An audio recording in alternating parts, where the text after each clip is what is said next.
Have you ever thought about what it's really like to drive for one of those package delivery services? Mm. On your own terms. That whole idea of being your own boss, setting hours. Mm. Sounds great, right? Mm. But sometimes those gig economy apps feel a bit, well, mysterious. Well, today we're going to try and lift the curtain a bit. We're doing a deep dive into the Veho driver app. We're pulling insights straight from a pretty detailed 2025 review to help you figure out what's what. Exactly. Our goal here is really just to unpack it for you. Cut through the noise. We want you to get a clear picture, the good, the bad, of what driving for Veho actually involves. Right. So what's the source we're leaning on today? Yeah, we're working from a video review. It's from the Bikes Media YouTube channel. It's called Veho Driver App Review. 2025 is driving for Veho worth it this year. Our job is to pull out the really important bits for you. Perfect. So if you've been kind of curious about this sort of flexible delivery gig, hopefully this helps. Okay, let's jump right in then. For someone who's maybe never even heard of it, Yeah.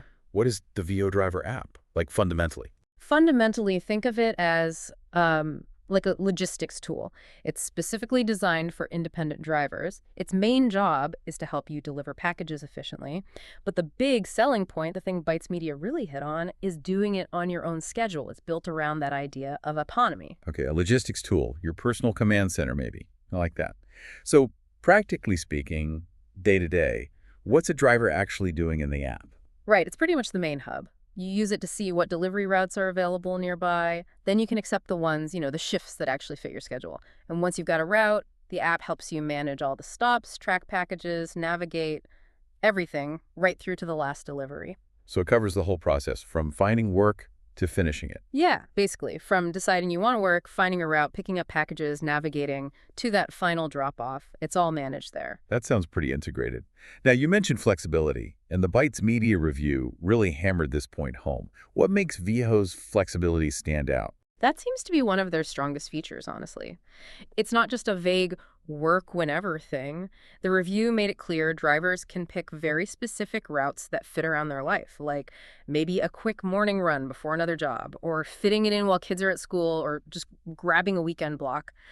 That kind of precision is a big deal. Precision flexibility. I like that.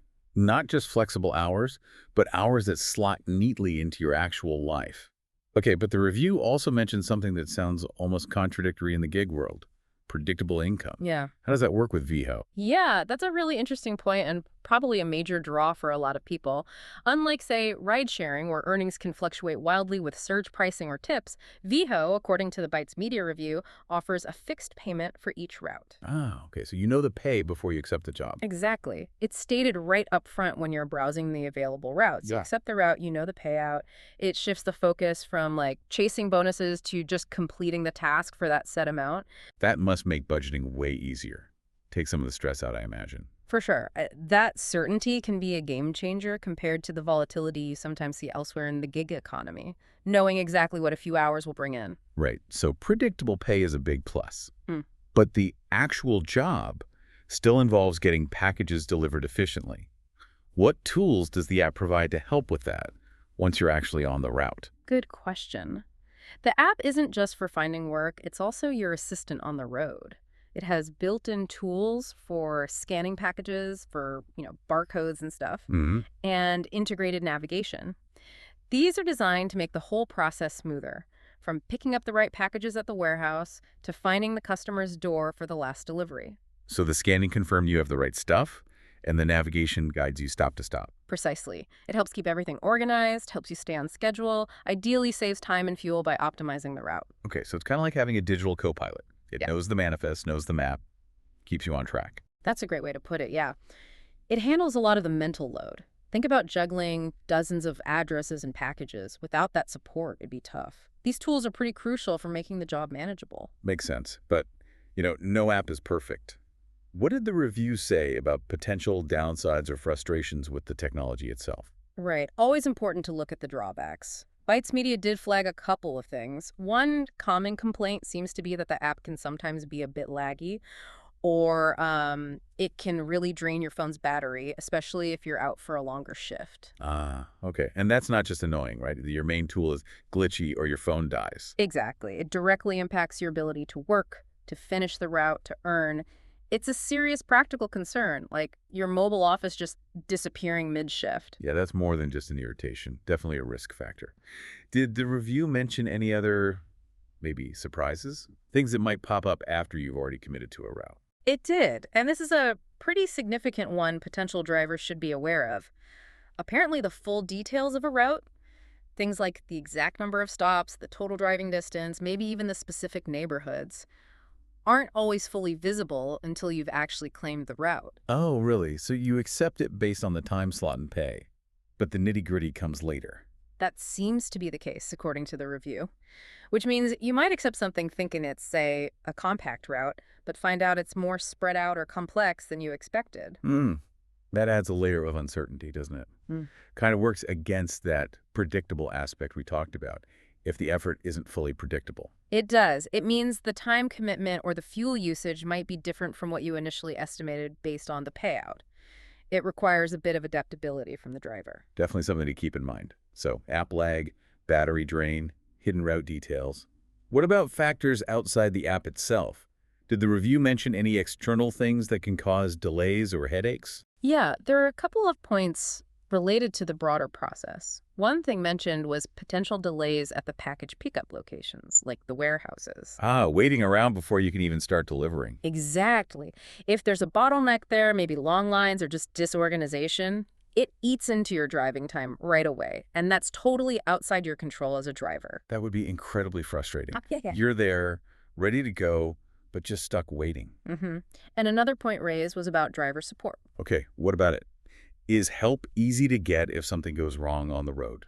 Well, the review suggested that support might not always be super responsive, especially during busy periods. So if you run into an issue like you can't find an address, or there's an app glitch, or a problem with a package, getting quick help might be a challenge sometimes. And in this line of work, a quick resolution is pretty important.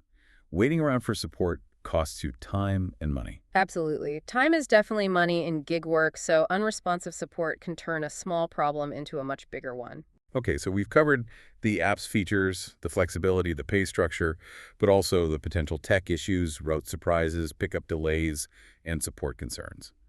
Bringing it all together then, Mm. what's the final verdict from the Bytes media review? Is Veho, worth it in 2025? Is it a legitimate option? The overall takeaway from the review seemed pretty clear. Yes, Veho is definitely legit. It's a real platform, not a scam or anything. It presents itself as a solid option specifically for gig workers who want that flexible route-based delivery work. It comes with clear pros, like the flexibility and predictable pay per route, but also, definite cons, like the ones we discussed. So it's a viable choice, but you need to go in with your eyes open about the potential challenges. Precisely. For you, the listener, understanding that balance is key. Knowing the trade-offs helps you decide if it aligns with what you're looking for. Okay, so let's quickly recap those trade-offs. On the plus side, we've got that strong flexibility, choosing routes that fit your life, and the predictable income for each route, which offers that financial stability. Plus, the app's built-in tools, like scanning and navigation, to help manage the actual job. Right. Those are the big draws. But then you weigh those against the potential downsides. The app performance issues, lag or battery drain, the fact that you don't see all the route details up front, and those external factors, possible delays at pickup points, and the potential for slow support responses when you really need help. Got it. It's that whole package you need to consider. Exactly. Knowing these specifics helps you make an informed choice about whether this kind of flexible, route-based work is right for you. Absolutely. It sounds like it could be a really good fit for some people, but maybe not for others, depending on their tolerance for those potential issues. And, as we wrap up this deep dive, maybe here's something for you, the listener, to think about. Considering this mix, we've talked about the freedom, the autonomy, but also these unexpected challenges and uncertainties. What factors, maybe beyond just the app or the pay rate, really define what makes a gig driving job worth it for you? And how much uncertainty are you willing to trade for that flexibility everyone seems to want?